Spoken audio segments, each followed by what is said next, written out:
I am delighted to reveal that Trinity Rodman has agreed to a 3-year contract to remain with the Spirit.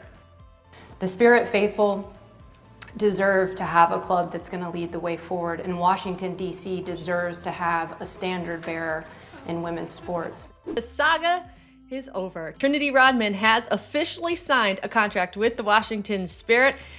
And that's not it. The forward has now become reportedly the highest paid female footballer on the planet. After months of speculation, Rodman has inked a 3-year deal through 2028, keeping her with the Washington Spirit. And The Athletic reporting that that contract is worth, yes, over $2 million a season once all of the add-ons have been accounted for. So on the show today, we're going to be getting into all things of this record-breaking contract for Trinity Rodman, how the news was broken at a special press conference in Los Angeles, and what this signing means for the Spirit, the NWSL, and the global women's game. And now to get into all things Rodman re-signing, I am joined by not one, but two very special guests today. We have Annie Elliott, co-host of Hey Spirits podcast and writer for the District Press. Hello, Annie. Hi, thank you for having me. Oh, I cannot imagine a better guest. Perhaps Rodman, but hopefully we'll save that for another day. No, but a very close second is Annie Elliott. And second, you know this voice well, this is producer Theo. Hello. Happy post-Trinity Rodman signing day to everyone. Yes. Happy post-Rodman signing day. I love that. For Annie, having your fingers on all things DC, which means having your fingers on all things this Trinity Rodman saga, there had to have been a bit of an exhale when the deal was finally done. Yeah, definitely. I think this is something fans have been looking forward to, and as things have gone on and there was no news, I think getting increasingly nervous about. So definitely a big relief for everybody, all the fans, and I think a lot of people around the league who are fans of the league itself. So definitely a relief to have the deal done. And not only is the deal done, but it's being touted as now Trinity Rodman is the highest paid woman soccer player in the world. What was your reaction when you saw that headline? I mean, I guess I was a little surprised, but not too surprised. I think she's set records before. I think it will continue to increase. She's not going to be the record holder for long, but I think it's something that's absolutely deserved. Her role in American soccer, in this league, and particularly for this team, I think is so huge that I think it's absolutely deserved to have that record-setting contract number. Owner Michelle Kang said, I can finally sleep at night knowing this deal was done. I wouldn't feel like I could sleep at night if all in, it's somewhere rumored to be around $2 million. Did that number surprise you? Well, I'm glad someone's sleeping at night. I think it did a little bit, right? Because we've got to give credit to everyone at The Athletic, all the journalists in who cover the NWSL for being on this story beat by beat by beat. This has been a saga. It's been a hell of an off-season. We are almost 2 months since the turn of the year and the expiration of that contract. So we kind of knew this was coming, but a lot of the numbers that had been reported were closer to 1 million. I think excess of 1 million was reported several times. The original contract that the Spirit tried to sign her on, that was then rejected by the NWSL in 2026, Rodman was expected to earn a lot less than the 2 million that has been quoted. So something has happened in the last few months, the major thing being the creation of the high impact player rule. And listener, if you're like, what's the high impact player rule? Go and read on The Athletic, because we've talked so much about the high impact player rule, and we've had a whole podcast about it. So the creation of the high impact player rule, I think, has created a new way for the Spirit to structure this deal. So now we are hearing, and it's reported at The Athletic, that this deal is worth over $2 million a year for Rodman. I think that is a surprise. We should not necessarily be surprised at the growth in women's soccer. Michelle Kang is one of the people pushing that growth. So in some ways, it's like it was only a matter of time. But to see this deal get done on Thursday night at that number, Jill, I was surprised. Were you surprised? Yeah, I was surprised to see 2 million in there. To your point, because we've heard the rumor mill. Now, do I think in a few years we'll laugh at that? Oh my gosh, the highest paid female player on the planet was making 2 million. Sure, well, but can I just jump in there, because yes. The highest paid player in the NWSL, I mean, Annie, I don't know, or the highest paid Spirit player, right? When Rodman was drafted in 2021, the highest paid player in the NWSL was probably earning, it would have been a US Women's National Team player. They would have been an allocated player, so they would have been getting paid by the federation. They weren't getting paid by the Spirit. And they might have been earning, what, $100,000 to $200,000 a year? Am I off on that? I don't think that's wrong. I mean, they've never had a lot of transparency on what the numbers were, but I think that's probably accurate. I mean, we know what the minimums are, and they're very low. We know right. So we, in the space of 5 years, to your point, Jill, we've gone from about 100 to 200,000 to 2 million. That is a big difference. Okay, so Theo, you teased the high impact player rule. And yes, someone who wants to go super in depth can always listen back to our coverage here on Full Time. But in a nutshell, can you refresh our listeners on what this rule is that will go down as the Rodman rule? The Rodman rule, yeah. So essentially the simplest way of saying it, and Haley Carter said this on Thursday night when she was asked about it and this contract, is essentially NWSL clubs now have an extra pool of $1 million starting on the 1st of July 2026 to give to players that is outside the salary cap. So the salary cap for 2026 is $3.5 million, and there is an extra $1 million that can be given to players that will not be on the salary cap. So we can only assume, we don't know how much of that $1 million, it could be the whole $1 million, it could be $1, but we have to assume that Rodman is getting some of this new high impact player money, the extra $1 million.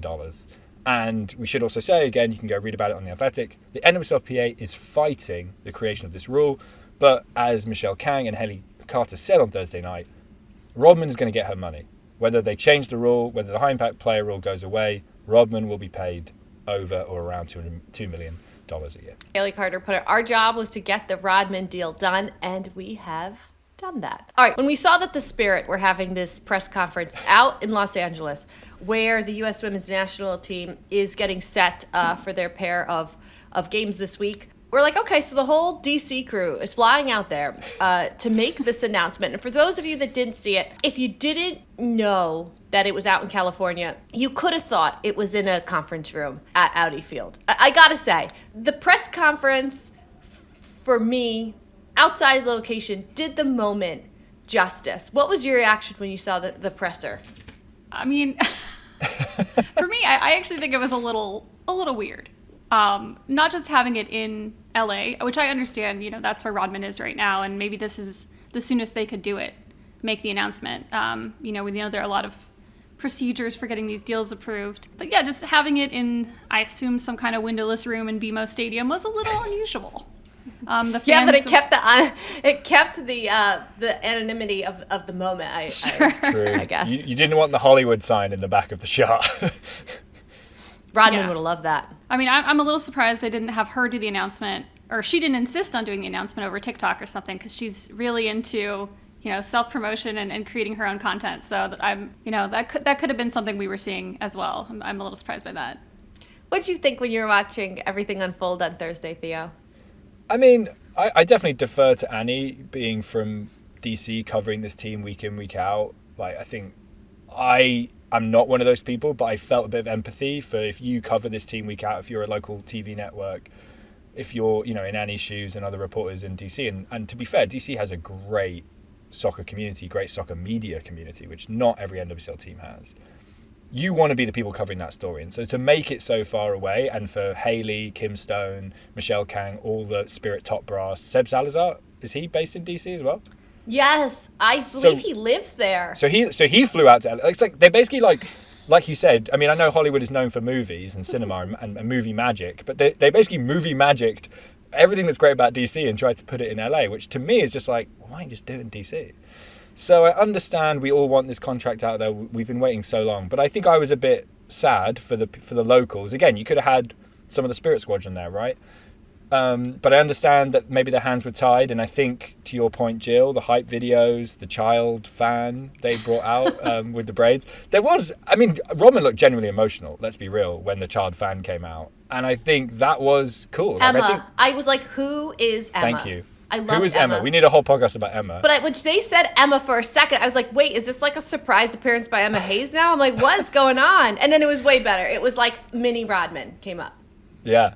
So I think they did the best with what they had, but I was also disappointed. I don't know if Annie used that word, but I guess I was disappointed for DC not being more in the room. I don't know if you had that feeling, Annie. Yeah, I mean, I think more for the fans than for, because, Yeah. if I have to join on a press conference on Zoom, that's fine.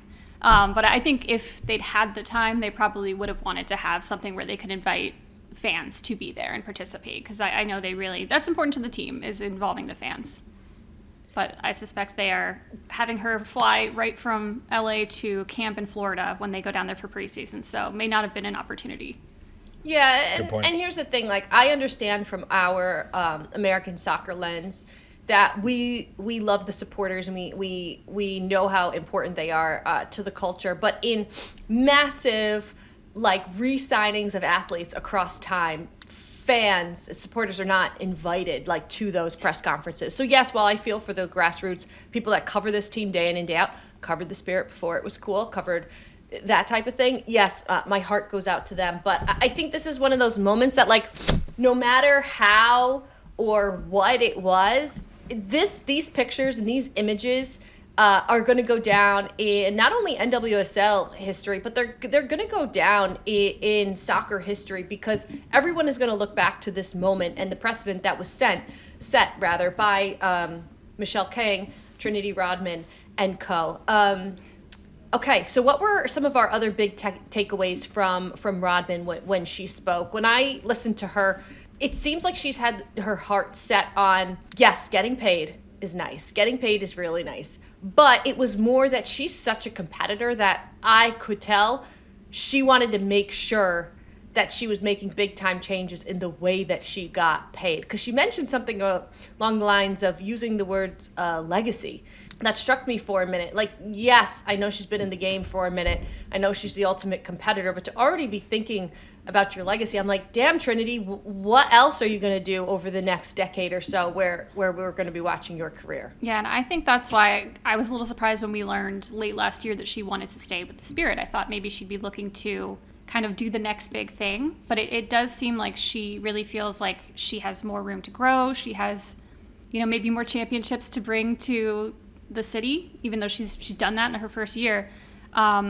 So yeah, definitely sees this as like you said, her legacy, and I'm really interested to see how that changes over the course of what could be a long career. Annie, can I ask you another thing from kind of that DC lens? Like, I think something she brought up a lot in terms of this re-signing was the fans and the community and the city, and I think there's an interesting conversation developing, and again, this is why, like, putting the press conference in a rival stadium was kind of silly, in my opinion, in that Rodman was saying out loud, like, DC means something to me. This community and I think Kang and Carter and everyone said this on the press conference, like, this is not normal. What you have, Annie, when you go to the press box at Audi Field is not normal. That environment, that kind of engaged fan base, that community. So can you kind of talk to me about what that meant for Rodman to say that? Like, in a way, the fans kind of, like, helped get this contract over the line. I mean, is it crazy for me to say that? But it kind of felt like that. I mean, I would believe it. That's true. She's talked before about the fans, and I think a lot of the Spirit players have, and they are all really connected with the fans in a way that I don't know if that's very common. The way they will stay for hours after games, talking to fans, signing things, taking pictures. Rodman does TikTok videos. And I know they all just really respond to the players, the atmosphere at Audi Field. Even if it's not a great game, they feel like they have a really connected fan base that responds to even, a good defensive play or a recovery, not just goals. So I do think DC's become a really good women's soccer city. And I do think that probably had an impact on her decision and on her experience of living here. And I want to take that a step further beyond the fans, but the roster build of this team, because this contract locks up Trinity Rodman in DC through 2028. And Michelle Kang said in the presser, Trinity is, quote, a generational player, but more importantly, she represents the future of this club and the future of women's soccer. So what that says to me is this isn't just about, we're going to keep all of the Spirit here. Trinity Rodman is going to be here. To me, that signals from Michelle Kang that there's aspirations to pursue things that are far beyond just this one headline in terms of the roster build in DC. Yeah, I mean, I would agree. That's been her thing for years is, we're going to build the best team in the world. World Right, class. but now you're putting pen to paper and Yeah. you're doing it. So what comes next, do you think? So we already have Good some question. rumors. Go ahead, sorry. No, I was just saying, it's a good question. It's a good question. I mean, I think this is something that I am maybe a little concerned about for the fans, because we knew last year this team had such a deep bench, and there are a lot of players on the team who are meaningful to the fans, and I think meaningful to each other. I mean, we can talk about that if we want, because I think it's a very close-knit group. With a big deal like this, I am curious how they are going to make decisions around keeping some of those other really talented players. And, obviously we know they're also bringing in new talent. And so that's something I'm really interested. I think we're going to be getting news soon on some roster decisions, because, there are a lot of players on the Spirit whose contracts are ending at the end of this year, and we don't know who's going to be sticking around. So I know they would like to keep a really strong, talented squad, but I think it's going to be interesting how they balance that with having a salary cap and having Rodman take up so much of it. Annie, can I jump off something on that as well, which is that, Rodman is signing this deal, this mega deal, after categorically her worst season ever. Obviously not entirely her fault. She had the back injury, she had the knee injury, but in terms of minutes, contribution, influence, she was at her lowest. Mm-hmm. What kind of Rodman do you see coming in 2026 when you're signing this mega deal? You're the face of the league, you're the face of arguably world women's soccer contracts, but should we expect her to be an MVP in 2026? What do you think her responsibility is on the pitch? I mean, I think that's tough to say. Yeah, because obviously we have the return of some other top players this year. I'm thinking of a Sophia Wilson coming back, who could be definitely a competitor. And then this is a league where there are a lot of really, really talented, high goal-scoring players. And I agree, this was a tough year for Rodman. I think that's probably her ambition. I don't know if it's reasonable to expect she will be MVP, outscoring Thelma Chawinga, anything like that. But I would certainly expect her to be trying to play a bigger role on the Spirit and, really pushing the team to success, both individually and, which we know she can do. She can really change a game if she's on top of her game, and she was not there for a lot of this past season. So I think that's what will be asked of her, but I don't know. I think it will be difficult for her, still working back from injury, which I think she is. You know what else I'd love your take on that stood out to me when I saw this number is the commercial power that we're seeing behind now female athletes. If you look back in the men's game, so often it's correlated to success. And I think that while Rodman is the most marketable female player, perhaps in the world, reportedly prior to Rodman, it was 3-time Ballon d'Or winner Aitana Bonmati that held this highest paid player in the world title. Should people be encouraged or discouraged by the fact that now the highest paid player in the world is, quote, on the global stage, relatively young at 23, and unproven, for lack of a better word?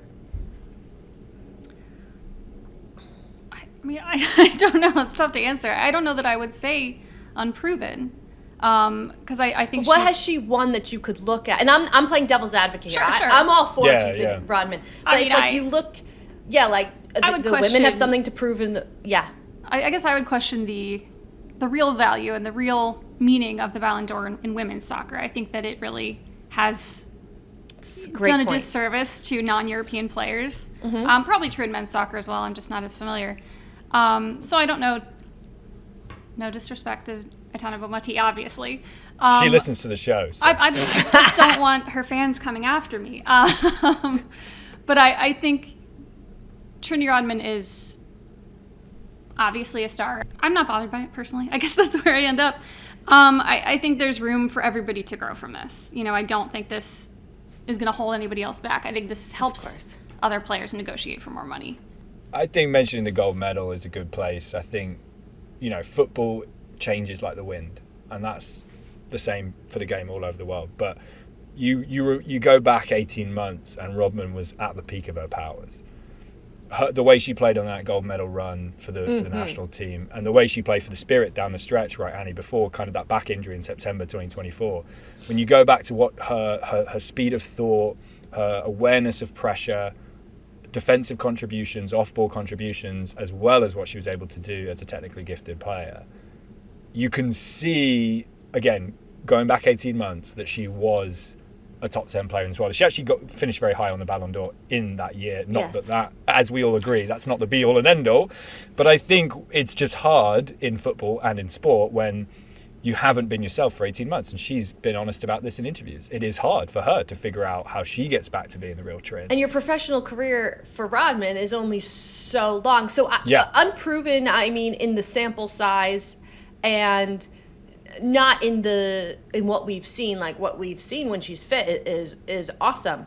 And she's obviously an exceptional player. And, like Kang said yesterday, a generational talent. I just think probably, maybe some other players from around the world, and to Annie's point, look at this as a good thing to push it forward. Think like, damn, that's what Trinity Rodman, the 23-year-old out in the U.S. is making. It's weird to make this part of it, but the hip rule kind of has made it part of it, and I think her marketability is a lot of that. I mean, I think she's not just important on the field for the league, but as advertisement. I mean, people come to see her play, and that's something that I think they started to miss when players like Alex Morgan, Megan Rapinoe retired, and they need those players that can draw crowds and that they can advertise to grow the league. So I do think that is a part of it, is how much of a star she is becoming in the U.S. Beyond what she does on the field, which is just like, Theo alluded to, like lightning to watch. There's a relatability, there's a charisma, there's a fun, there's a confidence level and a swagger. Like you can't make that up. You can't replicate that.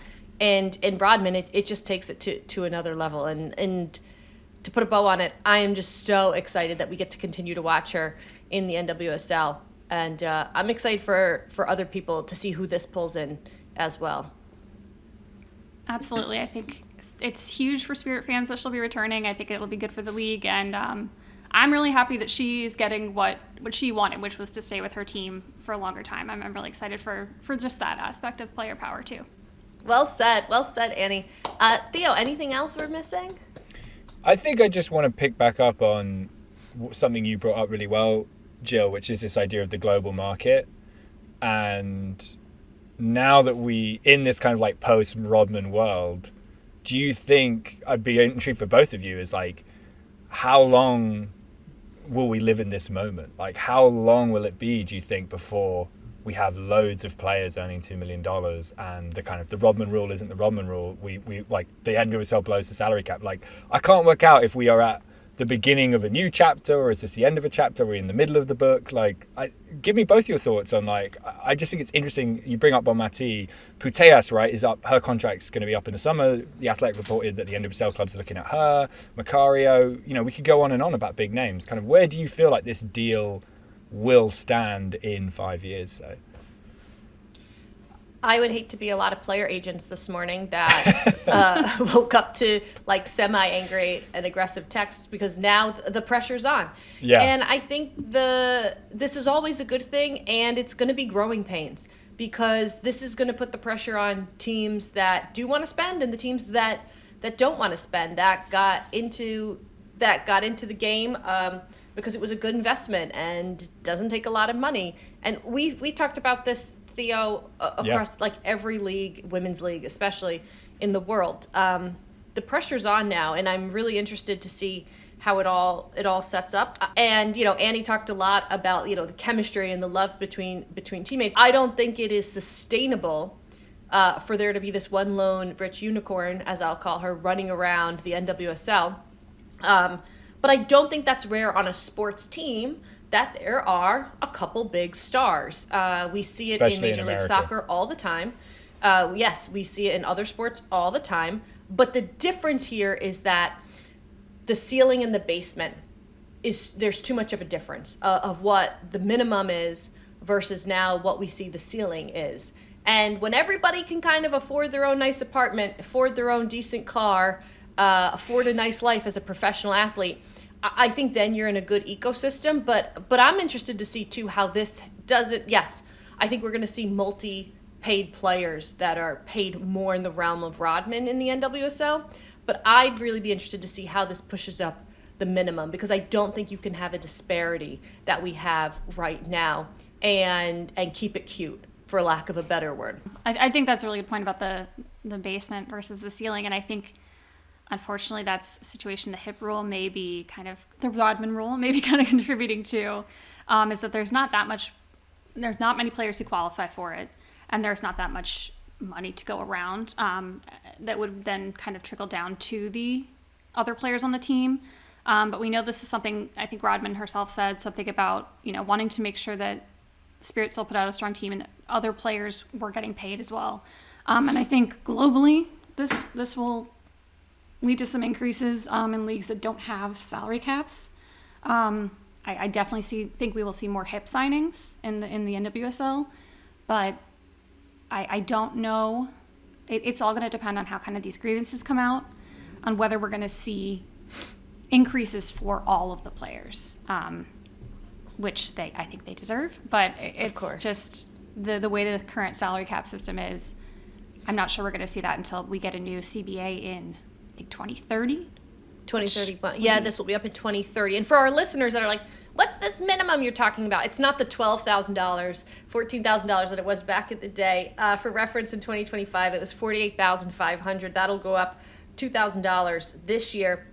And when the CBA is up in 2030, the base salary is set to be $82,500. Just for reference. Which, yeah, huge increase from the past, but in DC, I think 50,000 certainly doesn't go as far as 2 million. Annie and Theo, thank you so very much. This just,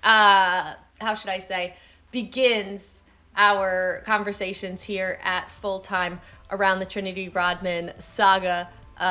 Chapter 2, Chapter 3, I'm not sure what chapter we're in yet. We'll figure it out, but so much more to come. Thanks so much for hanging out with us today here on this very special edition of Full Time. If you have any questions, comments, concerns, send us an email at fulltime@theathletic.com or shoot us a DM over on Instagram or TikTok. Did you know The Athletic has partnered with Yahoo Sports to provide free best-in-class coverage of women's sports? That's right. Go check out the Women's Sports Hub at sports.yahoo.com/women-sports. That does it for our show today. I'm your host, Jillian Sakovits, and there's absolutely no way that Full Time would happen without our podcast producer, Theo Lloyd-Hughes, our video producer, Leah Griffin, and our executive producer, Emily Olson. We'll see you soon.